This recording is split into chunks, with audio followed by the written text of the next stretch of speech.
Thrilling stuff.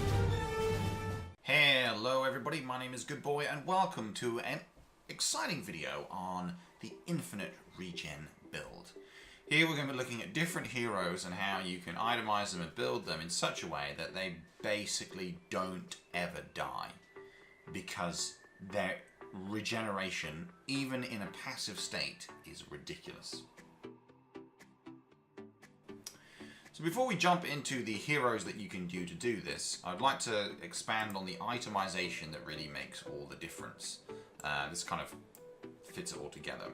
So there are quite a few items in Dota that give you HP regen, health regeneration, etc. The one that we've all heard of is naturally Heart of Tarrasque. Now, Heart of Tarrasque, when active, restores 5% of max HP per second, but when it's inactive, it also does have a 50% health regen amplification. It does also give you plus 400 health, and it does give you a huge amount of strength. So all of those things combined, actually, even in a disabled state, Heart of Tarrasque gives you massive levels of regen.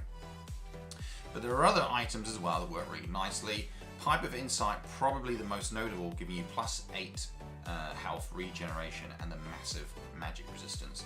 Not to mention, of course, that it's active components that help protect your team.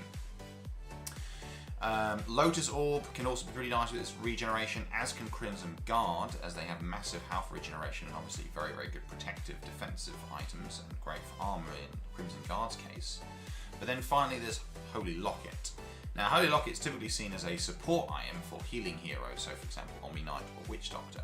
But the amplifies heals and regeneration you provide by 25% also does work on yourself, and that's where you can see insane options. Now, putting most of those together, you don't necessarily need all of them. The Pipe of the Insight, the Holy Locket and the Heart of Tarrasque are musts. The Crimson Guards and the Lotus Orbs are optional. Usually you want to pick one or the other.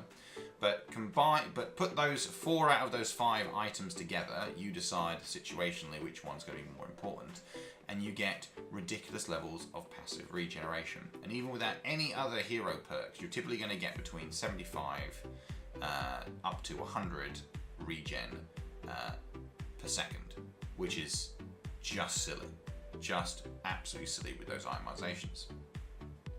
But it gets considerably more overpowered when you take into account certain heroes and their abilities, and in particular the talent tree choices that you can make. So first of all, I'll start off with active abilities. I don't like active abilities because obviously you can be silenced, preventing you from using them. And, you know, obviously you can't necessarily use them the whole time. I much prefer passive effects, which we'll get into later. But nonetheless, the regeneration rates are so insane that I'm obliged to mention them. So the first one is Alchemist, and with the talent tree you can get plus 30 chemical rage regeneration, which is pretty silly. But effectively, when active and when that talent tree is selective, Alchemist gets about 250 HP per second regen, which makes him really quite silly. Now, in terms of fountain diving, you know, not so much because of his armor is quite low. But nonetheless, that is really quite silly in terms of a general fight. And with decent protection and somebody else carrying an assault cuirass, your Alchemist isn't going to die. Certainly not while Chemical Rage is active anyway. The other one is Mars. Now, Mars is pretty insane in the sense that if you pick the plus 100 HP regen ability when his arena is active, is also really absurd. So you start a team fight, and effectively with the Holy Locket, bearing in mind its amplification abilities, your teammates are going to get plus 125 regen, never mind their own regen. So effectively, when you start a fight, your team will not die. And if you've trapped a couple of people in there, or you're concerned about not winning team fights, there's your winning item that is going to blow people out of the water. Of course, arena doesn't last very long, and then all of a sudden you've got all these regen items that, you know, are helpful to Mars, but actually in the grand scheme of things, not that great. So those are the active sides of the component. Then we can move on into heroes which have the passive components. This is, even when Heart of Tarrasque is disabled, still ridiculous. So Underlord, Axe and Bristleback all have talent trees that give them plus 25 health regen. In combination with the Holy Locket, Heart of Tarrasque, Pipe of Insight, etc, etc. All of those heroes, by the way, benefit from all of those items. You can start to itemize these heroes ridiculously well. Now, Underlord and Axe are both fairly formidable, but Bristleback in particular is almost unkillable with other talents, particularly with his, the spell lifesteal abilities.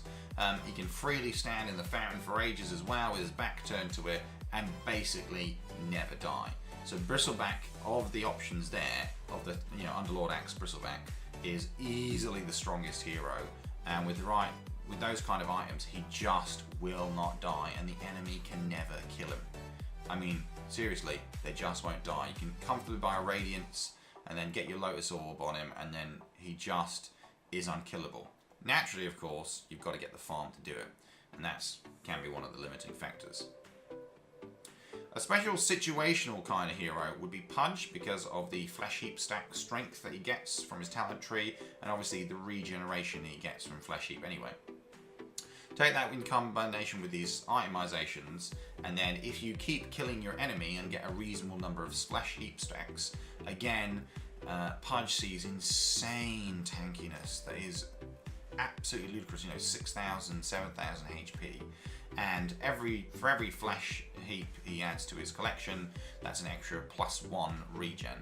So obviously think about how good of a game you're having, and how many people are being killed in his presence, gives you a good idea of how it can be done. But again, it is of course situational, because you've got to get yourself kills in order to do that. So if you're having a bad game, obviously the build doesn't work very well. The final mention before we get into the ultimate hero is Dragon Knight. Now, Dragon Knight doesn't so much have his, a quote-unquote HP regeneration skill like that, but he has Dragon Blood, and at level 25, you can get 2 times Dragon Blood HP regen and armor. Now, that makes Dragon Knight basically invincible with this build. And again, you can go for the full, everything regen, and he just will not die. But he can, for example, lose the Crimson Guard or lose the Lotus Orb for another item that's going to work for you. Maybe Radiance, for example. But effectively, once you select that ability on Dragon Knight, he just won't die. He can die fountains because his armor is so high and then his regen is so high. Now, his overall health isn't that great, which is why you definitely need that Pipe of Insight on him. But still, 3,500, 4,000 HP is nothing to be sniffed at. But Dragon Knight is pretty much unkillable at that point. So another great little ability. But bear in mind it is level 25, and of course you've got to eat your farm to get there. But the ultimate hero with the most silly, ridiculous passive has got to be Sand King. The +50 health regen is absurd. Completely and utterly absurd.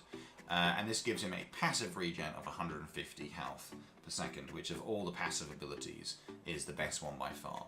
And he just doesn't die at all. And then with all his spells, his abilities, his game impact, he is a superb initiator. And so, for example, you can skip one of your Crimson Guard, get a Blink Dagger instead, or Radiance or whatever, and then it's just kills. So that works really nicely there. Those are the builds that are that work insanely well. Obviously, a couple of disclaimers. These are very heavy farm items, so you're going to need to be having a good game. The other thing as well is that which ones are the most important. Obviously, Heart of Tarrasque, and then usually Holy Locket. Pipe of Insight. If you can get the Holy Locket, Pipe of Insight, Heart of Tarrasque, then you're golden, and then you can enjoy the insane levels of regen. But you do obviously have to take into account the lineup you're dealing with, and if massive levels of regen will work. 9 times out of 10, though, it definitely will work. Anyway, everybody, so that is the infinite regeneration build. By all means, do check it out, try it yourself, and see what you think. Thanks so much for watching, and of course, as always, please hit the like button, subscribe and share, and stay tuned for more great stuff coming soon. Goodbye.